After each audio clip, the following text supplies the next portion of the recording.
जोया और हारून काफी सालों से पूना में रहते थे, पर पिछले साल हारून के अब्बू का इंतकाल हो गया था, जिसकी वजह से वो अब गांव आ चुके थे। हारून अब उसके अब्बू का कपड़ों का कारखाना चलता था। घर में हारून, जोया और माँ राबिया रहते थे। हारून के कारखाने में गांव के काफी लोग काम करते थे। उसमें कुछ हिंदू थे तो कुछ मुसलमान। हारून सभी से बहुत तहजीब और प्यार से पेश आता था। रमजान का पाक महीना शुरू हो चुका था। गांव में सभी मुसलमान रोजा रखते हैं। हारून के परिवार ने भी रोजा रखा था। आज आप इतनी जल्दी आ गए, कोई मुश्किल हो गई क्या? नहीं नहीं जोया, वो तो हम बस यूं ही घर लौट आए। हमने सोचा अभी रमज़ान चल रहा है, हमारे सभी भाई बहनों ने रोज़ा रखा है, ऊपर से इतनी ज़्यादा धूप बढ़ रही है, तो ऐसे में उन लोगों को काम करने में काफ़ी मुश्किलें हो रही होगी, पर वो तो कुछ कहते नहीं।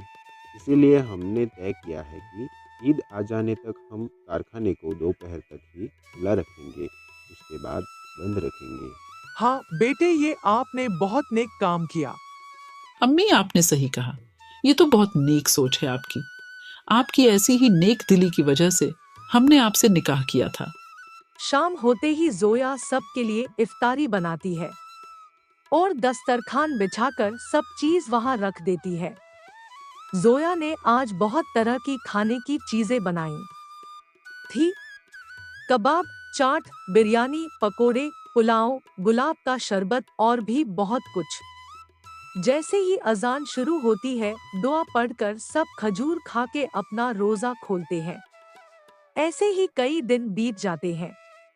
वही एक दिन हेलो जोया, सुनो, हमने इसलिए कॉल किया है क्योंकि हमारी एक ज़रूरी फ़ाइल घर पर ही रह गई है, तो उसे लेने के लिए हम यहाँ से ड्राइवर को भेजते हैं, आप उन्हें वो फ़ाइल दे देना। अरे सुनिए, खामखा आप क्यों उनको तकलीफ दे रहे हैं? उन्हें और भी कई काम होंगे। हम घर पर वैसे भी फ्री ही बैठे हैं, तो हम लेके आ जाते हैं। इसी बहाने आपसे मुलाकात भी हो जाएगी और कारखाने का मुआयना भी हो जाएगा। देखे तो सही, आप सही से कम कर रहे हो या नहीं। इतना कहकर जोया कारखाने जाने के लिए निकल जाती है। जोया हारून को फाइल देकर वापस आने के लिए निकल जाती है। दोपहर का वक्त था, कड़ी धूप थी। कारखाना भी 1 घंटे में बंद होने वाला था, पर हारून को जरूरी काम होने की वजह से वो कुछ घंटों बाद घर लौटने वाला था। जोया को इफ्तारी भी बनानी थी, इसलिए वो घर वापस आने के लिए निकल जाती है। तभी वो देखती है। अरे रहीम चाचा, अस्सलाम वालेकुम। क्या हुआ? आप कुछ परेशान से लग रही है, कोई मसला है क्या? वालेकुम अस्सलाम बेटी, कुछ नहीं, बस थोड़ी कमजोरी सी लग रही है, इसलिए बैठ गया। हाँ चाचा, धूप भी कितनी है और रोजा भी रखा होगा, और इस उम्र में इतना सारा काम, तो थकान तो होगी ही ना। आपने सेहरी तो ठीक से खाई थी ना सुबह? बेटी खाई तो थी, अब हम ठहरे अकेले इंसान क्या ही सहरी बनाएंगे। आप तो जानती है कि हमारी बेगम का इंतकाल काफी सालों पहले ही हो चुका है। उनके जाने के बाद नसरीन ही हमारा ख्याल रखती थी, लेकिन नसरीन के निकाह के बाद हम अकेले पड़ गए हैं और उम्र भी तो बढ़ रही है। वक्त कहाँ किसी के लिए ठहरता है। अरे तो आपने हमें पहले क्यों नहीं बताया? हम तो यह नए हैं। पर एक बात आपने बिल्कुल सच कही है चाचा, जिंदगी में सारे जख्मों इलाज है, पर मोहब्बत के खालीपन का कोई इलाज नहीं। कोई बात नहीं, अब से आप हमारे यहाँ ही सेहरी कर लेना, और हाँ, इफ्तारी के लिए भी आपको आना होगा। जी बेटा, जरूर। वही दूसरी ओर वो पेड़ के नीचे बैठे एक मजदूर जोड़े को खाना खाते हुए देखती है। उसने देखा कि एक मजदूर जोड़ा सूखी रोटी और प्याज खा रहे थे। उन्हें देखकर जोया का दिल दहल उठा। वो खुद को रोक ही नहीं पाई और उनके पास पहुंच गई। उसे देखकर मजदूर जोड़ा हिचकिचाने लगा। छोटी मालकिन, आप यहाँ? वो हम खाना खाकर अब घर जाने ही वाले थे। बैठिए बैठिए, कोई बात नहीं। पर आप अगर बुरा ना माने तो हम आपसे एक सवाल करना चाहते हैं। आप दोनों हमारे कारखाने में काम करते हैं और तनख्वाह भी आपको वक्त पर मिल जाती है, फिर भी आप इस तरह से सूखी रोटी क्यों खा रहे हैं? हारून, आपको तनख्वाह कम देते हैं क्या, या फिर कोई और मसला है? नहीं नहीं छोटी मालकिन, मालिक तो बहुत अच्छे हैं, दूसरे कारखाने से भी ज़्यादा पगार हमें देते हैं, मगर हमारी अपनी कुछ मजबूरियां हैं। ऐसी क्या मजबूरियां हैं? तो मालकिन, हमारी बेटी रिया शहर में कॉलेज में पढ़ती है, वो वहाँ हॉस्टल में रहती है, तो उसका खर्चा हमें निकालना पड़ता है। इस वजह से हमारा आधा पगार हम उसे ही भेज देते हैं। हम तो गरीब हैं और अनपढ़ हैं, जैसे तैसे ज़िंदगी निकाल लेंगे, पर हम अपनी बेटी को सरकारी नौकरी करते हुए देखना चाहते हैं। बस उसी के लिए ये सब मेहनत मजदूरी कर रहे हैं। आपकी बेटी बहुत किस्मत वाली है, जिन्हें आप जैसे वालिद, मेरा मतलब है पिता, मिले हैं।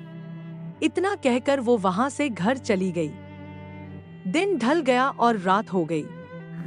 हारून चैन से सो रहा था, लेकिन जोया को आज नींद ही नहीं आ रही थी। आज देखा हुआ मंजर बार बार उसके जहन में आ रहा था। वो उन सब के बारे में सोचने लगती है। ऐसे ही सुबह हो जाती है, सब अपने काम में लग जाते हैं, पर जोया कुछ खोई खोई सी थी। तभी दोपहर में जब हारून घर वापस आता है तो जोया उसे कहती है, सुनिए, हम आपसे कुछ जरूरी बात करना चाहते हैं। हाँ बोलिए, क्या बात है? हम ये सोच रहे थे कि आज की इफ्तारी हम कुछ अलग, कुछ खास तरीके से करें। अलग मतलब? हम कुछ समझे नहीं। आप क्या कहना चाहती हैं जोया? साफ साफ कहिए। अल्लाह ताला का दिया हुआ सब कुछ है हमारे पास, या यूं कहो कि जरूरत से ज्यादा है, पर इस जहान में कई लोग ऐसे भी हैं जिन्हें 2 वक्त की रोटी भी ठीक से नसीब नहीं होती। तो हमें ऐसे लोगों की मदद करनी चाहिए। आखिर मैं है तो हम सब एक ही मालिक के बंदे ना। हम चाहते हैं कि आज से लेकर आने वाली ईद तक हमारी इफ्तारी में कारखाने के सभी लोग शामिल हों। आखिर वो भी तो हमारा परिवार ही है ना। उन्हीं की वजह से तो हमारी रोजी रोटी चलती है, वो नहीं तो हम कुछ भी नहीं। उनकी तकलीफों को दूर करना हमारा फर्ज है। हाँ जोया, ये तो बहुत नेक काम है। हम खुद आज सबको इफ्तारी का न्योता देंगे। इतना कहकर हारून सबको इफ्तारी का न्योता देने के लिए निकल जाता है। दूसरी तरफ जोया और राबिया शाम के खाने की तैयारी में लग जाते हैं। शाम हो जाती है। दस्तरखान पर आज बहुत से पकवान सजाए गए थे। आइए आप सब, यहाँ आने के लिए आपका बहुत बहुत शुक्रिया। चलिए सब इफ्तारी शुरू करते हैं। और हाँ, हमारे हिंदू भाई बहनों के लिए मैंने स्पेशल वेज खाना बनाया है, तो आप बिना हिचकिचाए आराम से खाना। सभी खुशी खुशी खाना खाते हैं। तभी दूसरी तरफ, बेटा, हमने ये सोचा है कि जो लोग इफ्तारी में ना आ सके, ऐसे लोगों के घर हम हर जुम्मे को राशन भिजवाएं। हाँ अम्मी, ये तो आपने बहुत अच्छा सोचा है। रमज़ान में इससे ज़्यादा पाक काम और क्या हो सकता है। और हाँ, हमने भी ये तय किया है कि हम कुछ महीनों में सबकी तनख्वाह बढ़ा देंगे। या अल्लाह, आपका बहुत बहुत शुक्रिया जो आपने हमें हारून जैसे शौहर दिए और इतना प्यारा परिवार दिया। इफ्तारी तो हमने बहुत की है, पर आज जो सुकून मिला है वो इससे पहले कभी महसूस नहीं किया। या अल्लाह, ऐसे ही हम पर अपनी रहमत बख्शते रहना। या अल्लाह, हमारे दिल का दस्तरखान कभी किसी के लिए कम ना पड़े, कभी किसी के लिए छोटा ना पड़े, बस इतना काबिल बनाना। अगर हमारी कहानी आपको पसंद आती है तो लाइक और शेयर करें। कमेंट करके हमें अपना सुझाव जरूर दें और ऐसी ही अच्छी कहानियों को देखने के लिए हमारे चैनल को सब्सक्राइब जरूर करें। हर हर महादेव।